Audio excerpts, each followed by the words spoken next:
بود؟ چرا فقط یه دقیقه بود؟ نمیدونم. چرا فقط یه دقیقه بود؟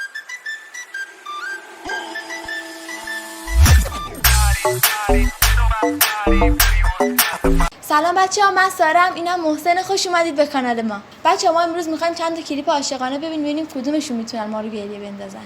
کلیپ عاشقانه اند احساس. عاشقانه اند احساسه. خب بریم ببینیم چیه. دو تا نوجوان تو نگاه اول عاشق همدیگه میشن و عشق تو سن نوجوانی واقعیه. ببینیم چیه.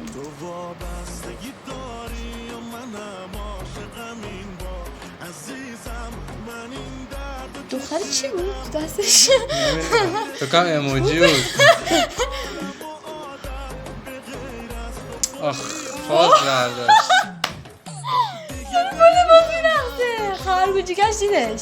هند مواد مخدر خیلی خوبی تولید میکنه. آره تو پاشون مواد مخدر میزنن. چه ربطی داشت؟ یهو رفتی. یهو برگشت. برگشت چی شد؟ اصلا چه اومد اسنپ باکس داره کار میکنه. خدا وای خوشحال این دیویدی ها رو بگیر ببین. چی کار؟ اوه یهو زمان نگه داشت. ساعت برنارد. واو یهو بغل کرد. یهو دوباره. خیلی باحال بود. چرا فقط یه دقیقه بود؟ نمیدونم. چرا فقط یه دقیقه بود؟ زمان وایساد یا همه بغل کردن. بعد اون توپ روش عکس قلب کشیده بود. چی بود اون؟ ببین یه چند تا چیز تو این ویدیو بود که هیچ ربطی به هم نداشتن. آره یهو این یه چوب رو پرت کرد. بعد یه دختری اموجی بهش داد. بعد اون توپ رو اینطوری کرد. بعد با ژاکتش رقصید. بعد یهو اسنپ و بعد یهو زمان وایساد. بعد یهو اینطوری کرد. بعد اینطوری کرد. آره بعد یه جاش دختره شروع کرد رقصیدن و اینا. بعد سر داشت نگاهش اصلا نفهمیدم چی شد. وای خیلی باحال بود. بریم بعدی. من تن من داره میلرزه. چیه اینا؟ بهترین ویدیو عاشقانه غمگین. خب نوشته بالا سر میام بالا اون سر اون که جدا کرد زوری. چیه اصلا این پسر چه ربطی به اینا داره؟ وایسا داره میاد عصبانیه. خدا این پسر بهتره. اوه زدش. شبیه ساموئل. آهنگ چی؟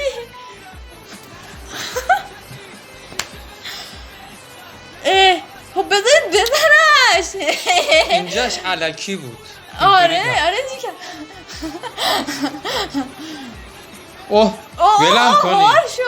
ولم کنید ناموسن. لطفا زمانشو بیشتر کنید. آره اینو من نفهمیدم چی شد. این پسره شبیه چی بود اسم این کلیپه؟ نه بهترین ویدیو عاشقانه غمگین. بهترین ویدیو عاشقانه غمگین. واو. بریم ویدیو بعدی. کلیپ ترکی عاشقانه. خب نوشته دختر پولدار پسر فقیره، با هم رفتن غذا بخورن. پسر پول نداشت و پول که دادیم کمه. یعنی چی کمه؟ من حساب کردم دادم. نه بذار من مرده رو میام. رئیسمون بعداً از من کمه. باشه صبر کن. دست کرد تو کیفش. بگی. بقیهش واسه خودت. خیلی پول داره. خب کجا بودیم؟ چی شد؟ نمیشه. نمیبینی نمیشه. من نمیتونیم با هم. من تو نمیتونیم. پول مثل من حق نداره. اگه بشم اش دروغه. میفهم دروغ میشه. فهمید. دختری مثل من به پسر بی پولی مثل تو فقط سویچ ماشینشو میتونه بندازه، اونم به خاطر اینکه فامیلی. وایسا فامیل بودن. آقا اگه توی ترکیه هستید و پول دارید، تو رو خدا اگه پول دارید فامیلاتونو بگیرید. دست فامیلاتونو بگیرید پولدار شن. خیلی بدی با پسر اصلا هیچی نداشت. هنده قصد جیبش نبود پول رستورانو بره. یه نکته ای آقا اگه اون پول نداشت چرا به یارو گفت باشه صبر کن؟ میخواست سر کارش بذاره. تمام شد. کلیپ جدایی حتما ببین. آهنگ موزیک عاشقانه. ویدئوی دب گفت دختره گفت بیا جدا شیم واکنش پسره. نه. الان تو میگی باید جدا شه. چاره دیگه ای نداریم. خب جدا شه ملک. سکوتی.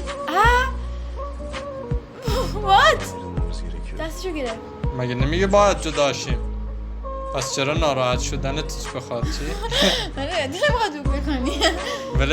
ول نمیکنم.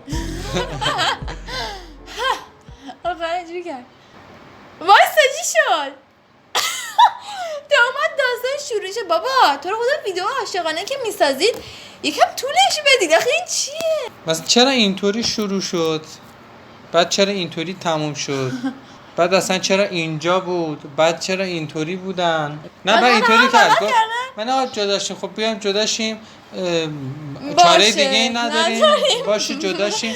ولد نمیکنم. ملک. مرسی که ویدیو ما رو تا آخر نگاه کردید. اگه دوست داشتید کانال ما رو سابسکرایب کنید، لایک یادتون نره و واسه دوستاتون هم بفرستید. خیلی دوستتون دارم. خدافظ. حتما ویدیوهای بعدی ما رو ببینید.